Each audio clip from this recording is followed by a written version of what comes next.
Hello everyone and welcome back to my channel. I do apologize for taking quite some time to be making another one versus the last one that I posted, which was probably all the way back in October, November. So it's been a little bit, but I do hope to be making some more videos this year of all sorts of different themes. But this one is another book video. So I wanted to share my 2026 reading list. I made a little reading list the last day of 2025, December 31st. And I have my little list written here, so I'm going to kind of relay back to these notes, as well as show my books. You can't really see them, but I do have all 12, I believe, of my books kind of all piled here. I decided to go with a little bit of a theme for my reading list for this year. I decided to have a little bit of a theme for my reading list this year. Besides reading, have decided that I really wanted to delve into the time period between 1901 to about 1915 or so, a little bit of the beginning of the Edwardian period and a little after. Just for fashion, for history, and part of learning that history is literature. So all of my books have been chosen very carefully. They either fall into the Victorian period or shortly after the Edwardian period. And the reason being for that is I wanted to read books that women or just people in general would have read during the Edwardian period. Let's say they were published before 1900 or they were published during the Edwardian period. And then I do have a trilogy that was published in the 20s but does take place during the Edwardian period. I've never really done a reading theme like this before, at least not for a very, very long time. And so I've been very excited to read these books, to learn what literature was like during, before, and a little after the time period between 1901 and 1915 or so. That isn't exactly the time period that King Edward reigned, which is why it's called the Edwardian period, but I'll talk about that probably in a different video later on here in the future for 2026. But anyways, enough of me talking nonsense. I want to go ahead and get into my reading list and show you all of the books that I have chosen for this year. So as mentioned, I have my list in this little Shakespeare notebook. This is my New Year's resolution notebook. I started this on December 31st of 2024 because I have my 2025 goals, and so I decided to continue the theme and write my 2026 goals. So this is my reading list. These are all 12 of the books that I have for my reading list, but I am assuming that I'm going to be reading more than just 12. I just wanted to stick with the list first as a specific reading goal for myself, and then maybe I will surpass that. So I have the title of the books, and then you can see right next to it is the years that they were originally published. Now, all of the volumes that I'm reading are not from the original. None of them are first editions. I only have one of them that is, I think, maybe like a few editions after it was published. I don't know exactly which edition, but I will show you that here in a minute. So the first book on my list is The Phantom of the Opera, and this was published in 1910, and this is my volume. I just purchased this from Barnes & Noble last week. It took me a little bit to find it, but I'm very excited. Again, it was published in 1910. I have watched 2 different film versions of this, as well as a few different Broadway versions. So I'm very excited to actually read the novel. It's been on my reading list that has been in my mind and actually written down, but I have been wanting to read it for a while. So very, very excited. The next one that I have on my list is titled My Lady Caprice, and it was published in 1906. I do have a 1912 copy of this book, and this is the one that I actually am currently reading. I was hoping to read all of these in order of when they were written, but I didn't have Phantom of the Opera at the time, so I started this one. But this is by Jeffery Farnol. And again, this is a 1912 edition. Copyright is 1912 on the very bottom. And what's really neat about this is that when it was published, it was originally called My Lady Caprice, and then later was titled Chronicles of the Imp. I was doing a little bit of some research about it, so it was really neat to have this edition. And one of my favorite things about this book as well is the illustrations. Absolutely beautiful. This is the narrator's love interest. Her name is Lisbeth. It's very, very beautiful. It has about 8 chapters, and I'm already done with it. I have read 2.5 chapters today, but it is a very, very good book, and perfect for my reading list of Edwardian era books. The next one on my list is Wuthering Heights. This was originally published in 1847. Obviously, of course, this is more Victorian era, but again, my list is comprised of books that would have been read by the Edwardians that were already published or published during that time. This specific edition, I'm going to assume, yes, it is 80s. This is 1983 edition, so much more of a newer version.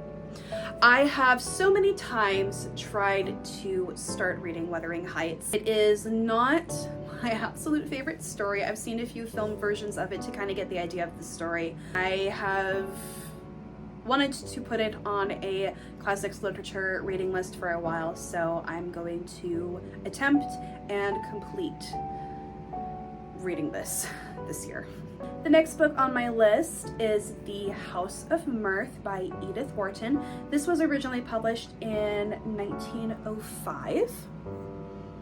All of these books that I'm showing are in my own personal collection, except the very last one, because I, for the life of me, could not find a edition without ordering online, but we'll get to that in a minute. But yes, House of Mirth. I have heard about this story since I've been getting into the Edwardian period fashion. I did do a little bit of a reading of the film. I don't know any of the actors, actresses whatsoever. I just know of the film and didn't know that it was a book. So after finding out that it fits right perfectly into the time period of my reading list, I wanted to add it to that. So now the next 3 books are kind of an exception to my reading list. I got these for Christmas. I have already read 2 out of the 3 of this trilogy a very, very long time ago, and I wanted to reread it again this year. These were all published in the 20s. The years are 1923 for book 1, 1925 for book 2, and 1927 for book 3. They all take place years before, and it is the Emily trilogy by L.M. Montgomery, the exact same authoress who wrote Anne of Green Gables. I grew up reading this trilogy. I was familiar with Anne of Green Gables. I've never read the books, but I've seen the movies with Megan Follows so many times. But when I found out that there is another series and she happens to be a brunette, I talked a little bit about this book series in my, what video is it? I'll have it linked somewhere. here. But I did talk a little bit as to the reasons why I loved reading the Emily of New Moon books. So I was very, very excited to get these for Christmas and putting them on my reading list. So they all count as an individual book, not as the trilogy as itself as a whole. The next book is Peter Pan, which was originally published in 1904. This is my lovely edition. I, of course, grew up watching so many different versions of Peter Pan, and it's kind of a well-known story in terms of the film adaptation, but I've never read the book. And so it fits perfectly into my little list. And it wasn't originally a book that I thought about reading, but again, I also got this edition for Christmas, so I decided to add it on there. I think it'll be quite an easy read. Very excited.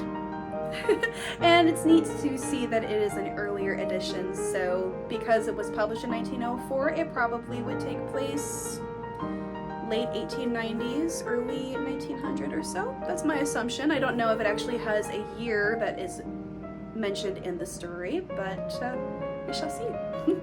Now, this next book, I had a little bit of a hard time deciding between this one and a different one by the same author. I had a poll that was going on a TikTok live stream that I did for New Year's Eve, and this one won.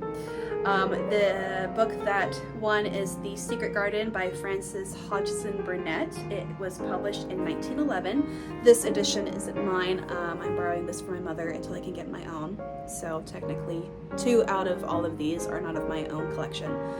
But I have read A Little Princess by this author more than once, but I have never read the Secret Garden novel. I've read a children's version of it, and again grew up knowing the story, but never read the actual novel myself. So I'm very, very excited to read this book this year.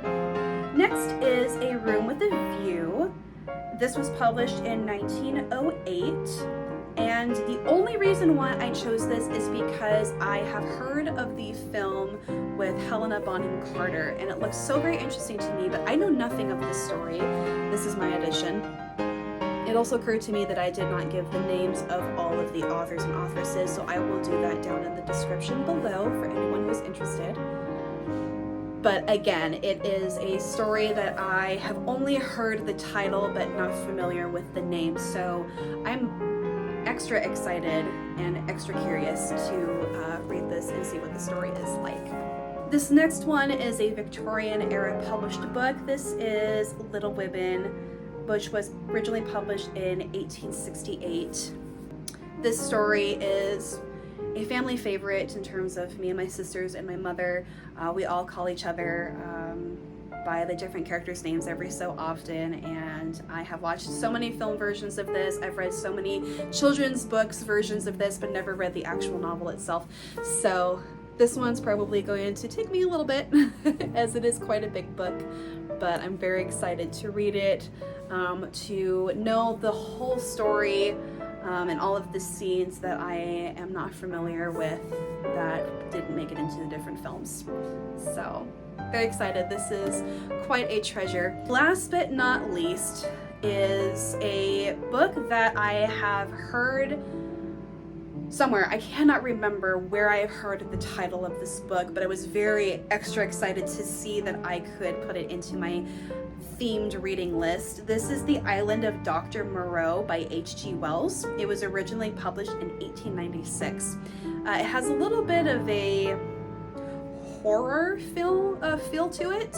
This edition I checked out from our library, so this is not my own, but I need to get it for my collection. I know nothing of the story other than what it tells me in the back.